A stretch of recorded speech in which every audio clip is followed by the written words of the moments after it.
नमस्कार, टिंज भारत देख रहे हैं आप। मैं हूं रमेश सिंगटा। पूर्व केंद्रीय कर्मचारी यहां पर प्रदर्शन कर रहे हैं अपनी मांगों को लेकर। क्या इनकी मांगे, इनसे ही हम बातचीत करेंगे। ये जी चौक है शिमला का, और जहां पर पहले नारेबाजी इन्होंने की केंद्र सरकार के खिलाफ जो अमेंडमेंट बिल लेके आई है, फाइनेंशियल अमेंडमेंट बिल, उसके खिलाफ ही आंदोलन कर रहे हैं। इनका ये कहना है कि अमेंडमेंट इनके हित में नहीं है। इनसे बातचीत करने की हम कोशिश करेंगे। ठाकुर साहब, आज आपने प्रदर्शन किया है, प्रमुख मांग है क्या? जैसा कि आपको मालूम है, अभी जो फाइनेंस बिल 2025 पास हुआ है, जो कि 25 तारीख को लोकसभा में और 27 तारीख को राज्यसभा में, उसमें गवर्नमेंट ऑफ इंडिया ने बड़े क्लेवरली कुछ अमेंडमेंट्स लाई हैं। उस फाइनेंस बिल में जो अमेंडमेंट लाए हैं, वो सारे जितने जो अमेंडमेंट का मेन पॉइंट है वो ये है कि जैसे कि अभी 8th पे कमीशन सेंटर का बैठा है, और 8th पे कमीशन, उस अमेंडमेंट में ये बताया गया है कि 8th पे कमीशन में जो लोग 1 जनवरी 26 के बाद रिटायर होंगे, पेंशनर्स बेनिफिट सिर्फ उन्हीं को दिए जाएंगे। जो दिसंबर 25 से पहले रिटायर होंगे उनका रिवीजन ऑफ पेंशन नहीं होगा। जो जो अभी जिस मंशा से गवर्नमेंट ये लाई है, उससे यह है कि सेंट्रल गवर्नमेंट एम्प्लॉयज में 65 लाख पेंशनर्स हैं आज के दिन में। जब ये बिल पास हो गया है पार्लियामेंट में 2025 में, अब उसका जो खमियाजा जो है, अल्टीमेटली गवर्नमेंट ने, अगर जब ये नेक्स्ट पे कमीशन स्टेट्स में होते हैं, जैसे हम देखते हैं कि पे कमीशन में रिवीजन ऑफ पेंशन होता है, वो रिवीजन ऑफ पेंशन हर एक स्टेट गवर्नमेंट 1972 के पेंशन रूल्स को अडॉप्ट करती है। उस रूल में मुताबिक जब ये उसमें अमेंडमेंट होगी पार्लियामेंट से, जब ये अमेंडमेंट हो गई है, तो उसमें क्या होगा, उसमें सबसे बड़ा लॉस होगा जितने भी state employees all over India है, उनका पे रिवीजन नहीं होगा, उनका रिवीजन ऑफ पेंशन नहीं होगा। सिर्फ जो दिसंबर पहले से उनकी जो बेसिक पे थी वही उनकी बेसिक पे रहेगी, और उनके रिवीजन ऑफ पेंशन एक चीज नहीं होगा। दूसरी बात, उसमें सिर्फ उनको डीए मिलेगा, डीआर मिलेगा। और ये जो अटैक है वो बड़े सुनियोजित तरीके से गवर्नमेंट करने जा रही है, और इसको हम अपोज करते हैं। अभी ज्यादातर लोगों को इसका पता नहीं है, क्योंकि गवर्नमेंट की इंटेंशन इन इश्यूज पे क्लियर नहीं है। क्यों नहीं है, मैं आपको बताना चाहूंगा। नंबर 1, गवर्नमेंट कहती है हमारी इकोनॉमी बहुत फास्ट ग्रो कर रही है और बहुत तेज कर रही है, बहुत हम वर्ल्ड की ये इकोनॉमी होने जा रहे हैं।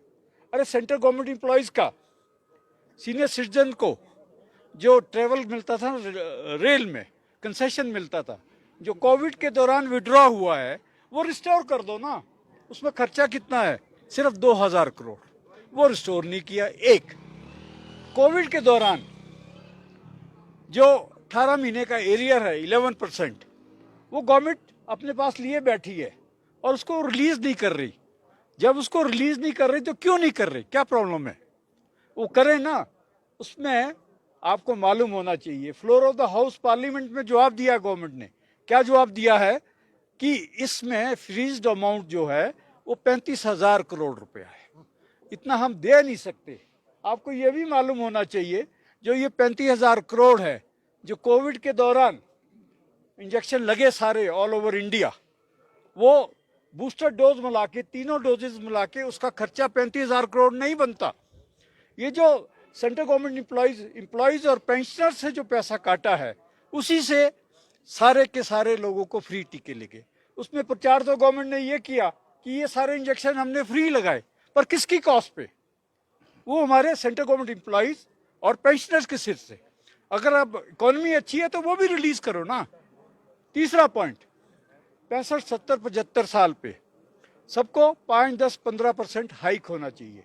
गवर्नमेंट ने बोला होना चाहिए। उन्होंने पार्लियामेंट की एक स्टैंडिंग कमेटी बनाई। उस स्टैंडिंग कमेटी ने कहा कि ये जो 5, 10, 15 है, ये मिलना चाहिए इनको। पर जब उसकी रिकमेंडेशन गवर्नमेंट के पास गई, गवर्नमेंट ने उसको टर्न डाउन कर दिया कि नहीं, ये फिजिबल नहीं है। हिमाचल प्रदेश में कितने पेंशनर है सेंट्रल गवर्नमेंट के जो इससे प्रभावित हो रहे हैं?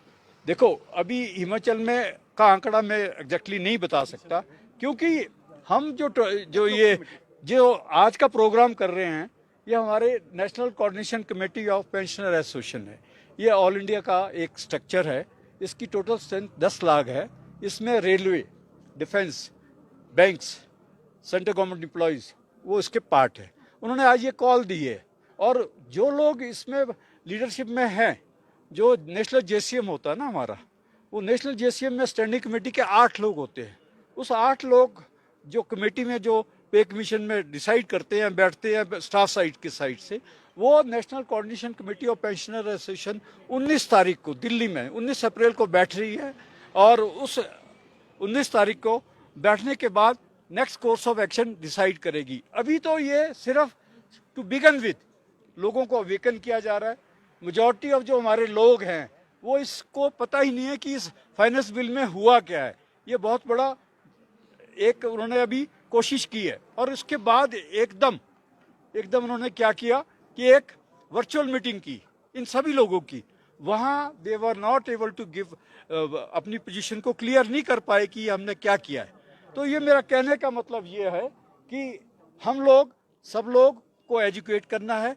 अभी जैसे हमारे बीच में बीएसएनएल से साथी है, लेबर ब्यूरो से कैद साहब, इधर आ जाइए प्लीज, आ जाइए।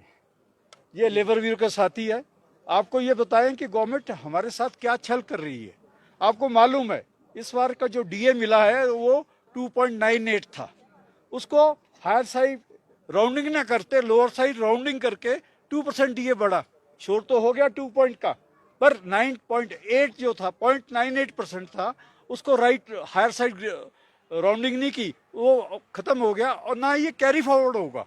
तो ये मैं कहने का मतलब ये है कि हो सकता है ये पर चांस हो, पर फेस ऑफ इट 9.98 कम होने के कारण उसको लोअर साइड राउंडिंग की। आगे भी आप इसी तरह के प्रदर्शन या आंदोलन करेंगे, और तीखा आंदोलन क्या रणनीति रहेगी आगे के लिए? आज हम जो हमारे सेंट्रल गवर्नमेंट एम्प्लॉयज के दूसरे जो घटक है, आज मेनली इसको audit and accounts pensioner association कर रही है। इसमें आज हमारे बीच में एमईएस, लेबर ब्यूरो के कैद साहब, बीएसएनएल से बीडी शर्मा जी ये प्रेजेंट है, और पोस्टल के लोग भी ज्वाइन करेंगे। ये सब लोग हम मिलके आज रणनीति बनाएंगे, और आने वाले दिनों में इस इश्यू पे लोगों को एजुकेट करेंगे।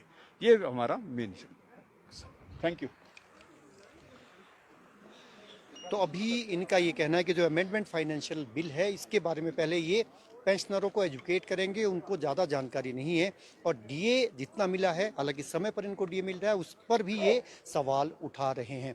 लेकिन इनसे ज़्यादा जो हालत है वो राज्य सरकार की, केंद्र सरकार के कर्मचारी और पूर्व पेंशनर रहे हैं, लेकिन ज़्यादा इनसे ज़्यादा स्थिति है वो राज्य सरकार की। ज़्यादा जो राज्य सरकार के पेंशनर उनकी ज़्यादा, उनको तो समय पर पेंशन भी नहीं मिलती। अभी हम देखते हैं, अभी फिर ये नाराबाजी कर रहे हैं। ये सेंट्रल गवर्नमेंट के ये पेंशनर है।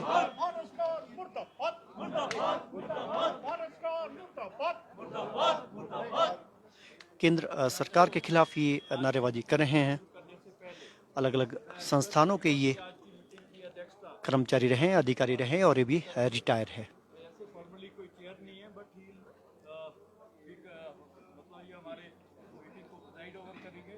हमारे बीच में जवाहरलाल कैद जी हैं, वो भी आएंगे और अपनी बात रखेंगे। और उम्र के इस पड़ाव पर ये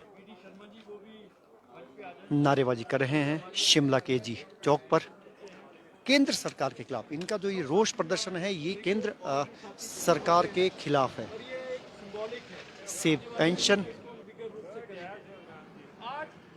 our future is not for sale, ये इन्होंने नारे लगा रखे हैं। Save pension, save lives. 2025 में पास किया है।